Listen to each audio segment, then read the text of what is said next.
I read somewhere that Paul McCartney said this was the best song or so ever written or something like that. So let's go check out the Beach Boys, God Only Knows.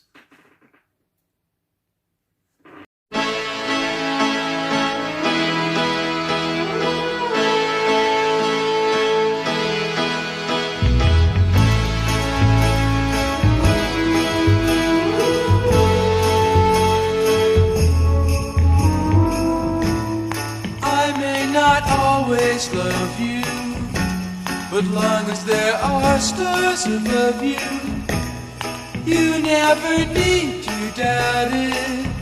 I'll make you so sure about it. God only knows what I'd be without you. If you should ever leave me, though life would still go on, believe me, the world could show nothing to me. So what good would living do me? God only knows what I'd be without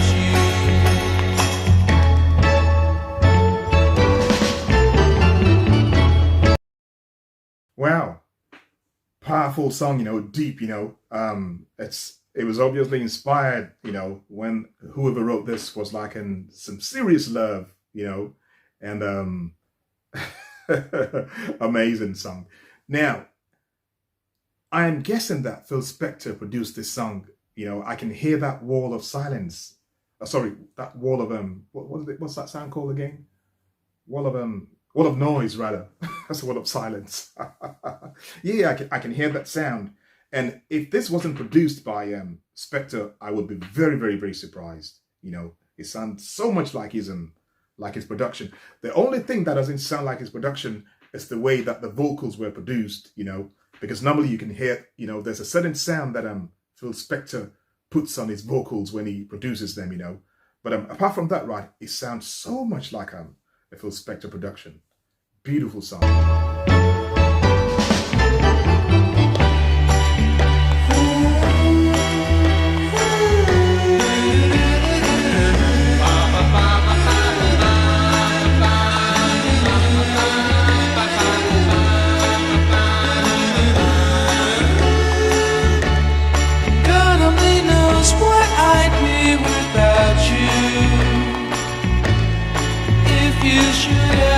Leave me, the life would still go on, believe me, the world could show nothing to me, so what good would living do me? God only knows what I'd be without you. God only knows what I'd be without. God only knows what I'd be. God only knows what I'd be without. God only knows what I'd be. God only knows what I'd be without. God only knows what I'd be without.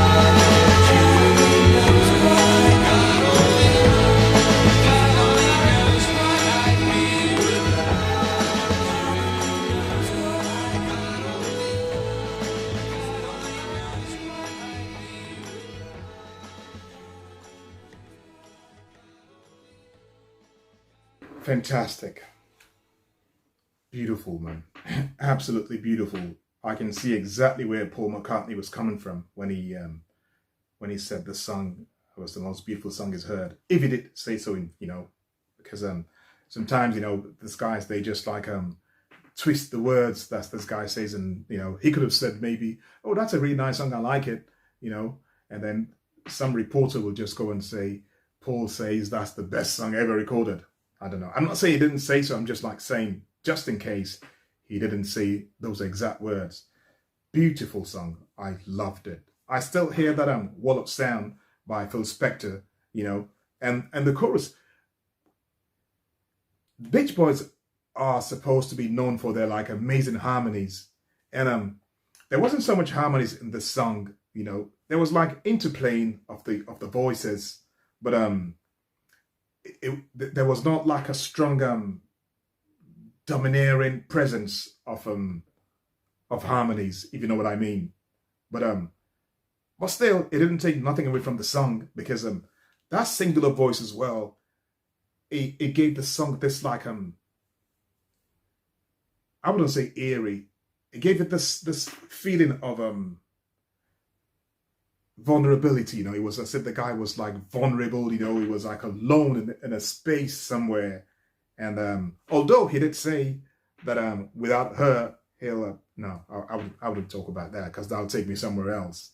But yeah, so the fact that there was not so much harmonies, it gave that song a certain vibe, which was maybe needed for the song. You know, it's there's a vulnerable man who's like thankful to have found this love, and he cannot possibly imagine what his life would be like without that person.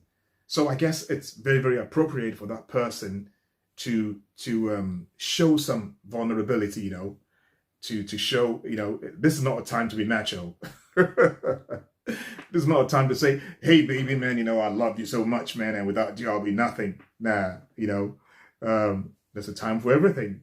A time to be macho, and a time to be like, you know, tone it down. So yeah, I guess that's what's happened here. It was very, very sparse as well. Not much instrumentation, you know, not much instrument visible, you know. It was more like it's almost like an acoustic kind of like recording, you know. Lots of classical music influences, you know, showing. And one more reason why I think this is like a Phil Spector production, because he likes all those elaborate productions, you know, like huge orchestra, strings and oboes and all that stuff, you know. He loves that, you know. Well, maybe, I don't know, Brian Wilson was supposed to be also a man who like engaged. You know, he used to lock himself up, I heard, you know, for months, you know, in the studio, whilst the other guys were out touring. So maybe this is a Brian Wilson production as well. I don't know, but I hear Phil Spector. So the Beatles were like obviously influenced by the Beach Boys as well. So I think the Beach Boys and Everly Brothers played a big part in the Beatles growth. You know, so I can see why Paul McCartney. You know, and also Paul McCartney is like an incurable romantic. So lyrics like this would definitely be up his street. You know, he'll be like, I bet he was thinking, oh, I love that, that's cool, you know. And I bet John is like thinking, oh, put that away from me, man. John was the macho one. Although he was very, if you look at some of his songs, right, you'll know that, you know, deep down behind all that, right, he was a softie as well. You know, you don't sing about peace and love without having like some softness in your heart. So yeah. So thank you guys. I thank you for stopping by. It's come to the end of another episode. I hope you enjoyed this. Please, if you can recommend more Beach Boys songs to me, very, very, very much appreciate it. And I also like to know, guys, who produced this song? Was it Spector? Was it Brian Wilson? You know, I look forward to that from you guys. So I thank you. If you enjoyed this video, please give it a like so that YouTube can share it to more people. That's what they do.